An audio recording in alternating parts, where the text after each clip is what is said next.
sedans. Low, long, aero, exciting. Well, that's what we perceive them to be, right? And today we have two fine examples with us. The 1 litre brand spanking new Skoda Slavia and the reigning champion of our cornering test of all categories, the Honda City. And it's an interesting matchup too. Turbo petrol versus naturally aspirated, Japanese engineering versus Czech class. We're going to test their ride, performance and handling today. Let's see which one comes up trumps. So the Honda City is lighter than the Slavia, though it also runs on narrower tires. But what matters more is the Honda City's history with that corner. Keep in mind though, it was a diesel city that managed the 80 kmph run through that corner. Today though, we're starting off at 65 kmph.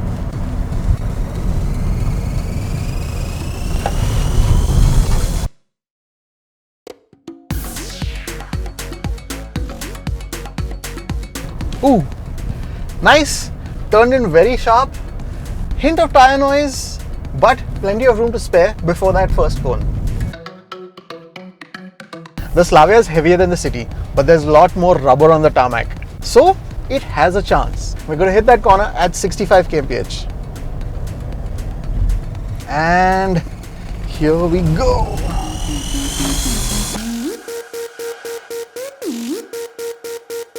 Ooh. So turned in nicely. There was just a little bit of understeer and still very close to the way the City took that corner. Interesting. If my smile's wider, it's because we're taking that corner at 70 for the first time today.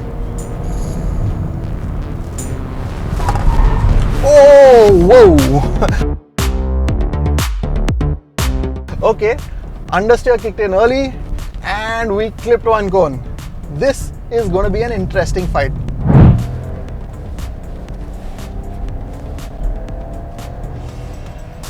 "70 kmph through that corner is always fun and just a little bit scary."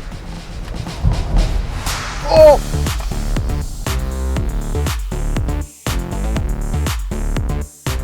Okay, we hit one cone, also hit a cone in the City.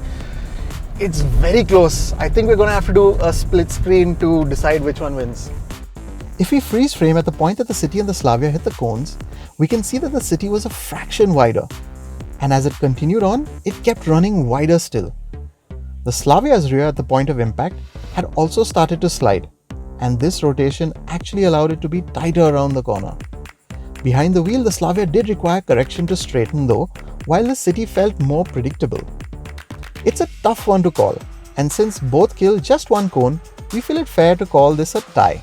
And just for reference, here's a look at the diesel engine City taking the corner at the same speed. What a difference a bit more weight over the front wheels makes.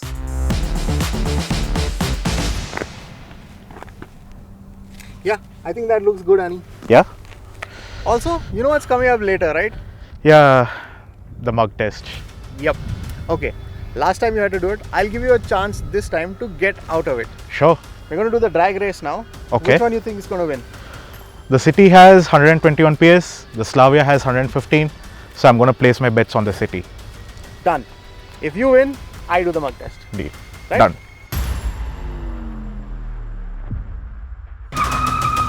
The City is a possible winner of this test, but though power numbers and weight are in its favor, torque and gearbox are not. And the Slavia actually runs away from it once that extra turbo torque kicks in. 1.7 seconds is a big win.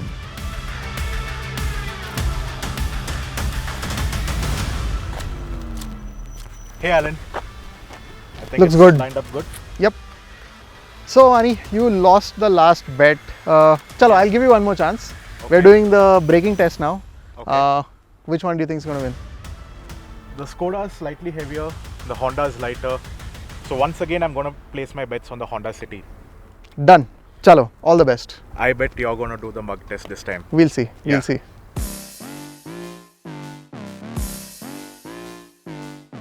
Lighter is easier to stop, but the Slavia has more contact patch to control that extra weight, and this helps it to pull off the win again, both on the day of the shoot as well as on our official tests.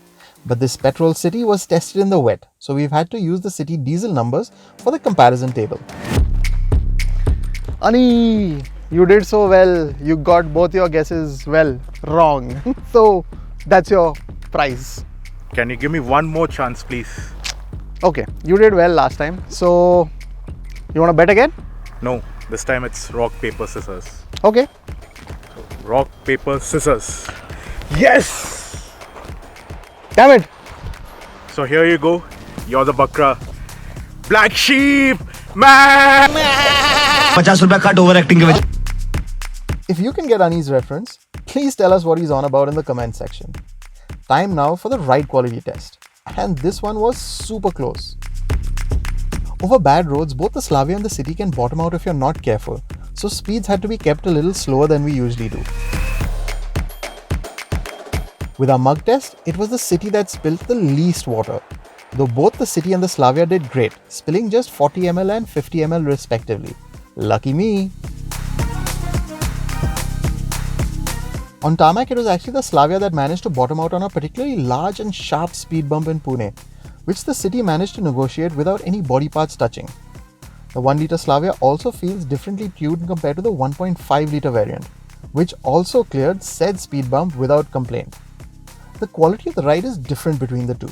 Pick the city if you want a creamy ride at city speeds, and especially if you plan to be chauffeur driven.